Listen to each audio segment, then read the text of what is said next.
I met Shay at ICAST. We got along really well. Caught a nice buzz on the bus. Welcome to another exciting episode of Fishing with Jay. Jay mentioned that it'd be super cool if Cam and I hopped on a trip with him one day. And I'm like, man, that would be really rad. Heck yeah, would love to. I'm on the road with Reed the Fishmonger. What's up, guys? What's the number one mistake you see? Super passionate about not wasting any of these fish, because the more we use out of each fish, the less we need to take out of the water. What's up, y'all? I'm Reed the Fishmonger. Well. Good to see you. Ahoy. Yeah, it's good to meet you, Mr. Clay. So every fish out in our display case was cut off the bones today. Tomorrow, whatever we cut today goes out back in our smoker. All right, y'all. Once you cut a fish, it starts to oxidate. That oxidation process ages it quicker, which is why we only put out same-day cut fish. So that way our customers never buy a piece of fish that ever had an opportunity to oxidate. We work harder than anybody else. That's why you can look down and see good fresh product. Respect the fish, respect the craft. A lot of work, but we love what we do, man. Super lucky fishmonger. I've been saltwater commercial fishing and recreational fishing in South Florida my entire life. What's the number one mistake you see? I think the number one mistake for recreational fishermen to do is not take your time. You don't have to be fast. It's not your job. You know, if I'm not doing this efficiently, it's costing me money. It's costing the family and the team money. You're not in the same boat if you're just doing this for fun. Yeah. Heck yeah, welcome. For the average person fishing, catch your fish, immediately go from the ocean into saltwater and ice slush. That'll help bring its internal temperature down below 40 quickly, and that's what you want, is you want the internal temperature being down drop below 40 as quickly as possible. And if you snip a gill rake before throwing in your slush, even better. Really important that you bleed these fish. Bleed your fish, guys. Blood, which is the stuff that makes the fish rot. Respect your catch by getting the most out of it. We've got these beautiful scup we're catching. Porgy is the family. Then within that, you have many different species. Scup's one of them. What we're gonna do is we're going to spike them. You're gonna follow that lateral line and find the gill plate. You wanna find where the top of the gill plate and the lateral line meet, and that is where you're going to puncture. And that is gonna put that dude lights out. We're gonna stick our finger right underneath that membrane and pull out right there, and that is going to pump out all the blood. This dude is clinically dead after being spiked like that. Here, stick our finger through and pop that out. Rip those gills right there. That's going to bleed out real nice. When you gill it and you bleed it, it's going to make whiter fillets, longer shelf life, cleaner tasting meat. Make sure you have a really good grip on it.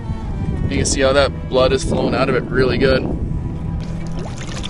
We're going to, for a few seconds, run him under some water from the temperature he came out of before we ice him down. We're with the one and only Tackle to the People. Get the most out of your catch. You want to ice them down. When you add salt to water, it freezes at a lower temperature. After it exerted so much temperature fighting, you really can cool that fish down. And the meat's just way higher quality. Salt water lowers the temperature at which water freezes. If you slurry fish like this, it gets like super chilled.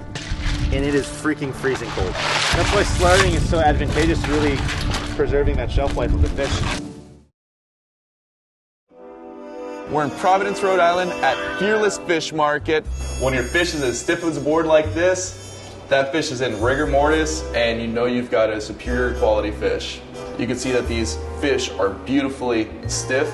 If you walk into a seafood market and you pick it up like this and it folds over on your hand, it's not stiff like a board, it might not be the freshest product. You don't want to eat your fish before it goes into rigor mortis anyway, because it hasn't had time to set. The meat is going to be more rubbery. After it goes into rigor mortis, that's where you're really going to have an easier time filleting it and a superior texture. How do you start to take away this part? Because sometimes I have Sure. So what I first do is outline the collarbone, separating right there. Then you let that collarbone trace as you come behind the head. You can feel where the head bone starts.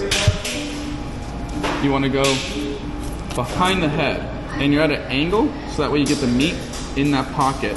And so that way you're also not trying to saw through the scales. If you go like this, you're missing meat behind the head, and you're cutting through scales. When you go like that, you have a collarbone right here that you're outlining. So this is the pectoral fin, this is the pelvic fin. Right between those two, you have a bone. This bone is guiding your knife. Then my knife is on top of the spine as I push forward. You want your knife almost at a 180-degree angle. Slide all the way down on top of the dorsal fin. We're letting the skeleton guide our knife. You want that skeleton to guide your knife so you make sure you don't lose out on any of that absolutely delicious meat. Then I pull towards the head. Okay. Now that I'm at that halfway point, the base of the ribs is right here. Okay. So I'm gonna put the tip of my knife at the base of the ribs. You don't want your knife levitating like this. You want your knife almost pushing on the skeleton. Okay. If it's like this, you're gonna break through the ribs and leave the ribs on the skeleton. Correct. So push it down, then angle your blade slightly up. Tip of the knife, base of the ribs, angle your knife slightly up.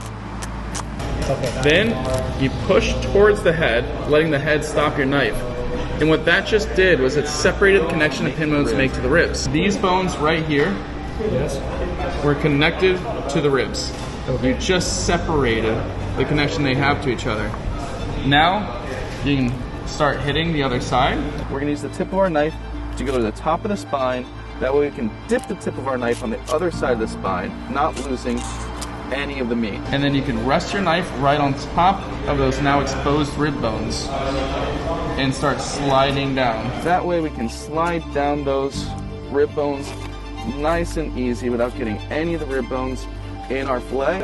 A little flick, and there is our beautiful fillet without any of the rib bones in it. We don't want any fresh water touching our fillets, so that's why we're working hard to keep the space really clean, so that way there's not gook all over our fillets when we're done, so we don't feel pressure to rinse off our fillets with fresh water.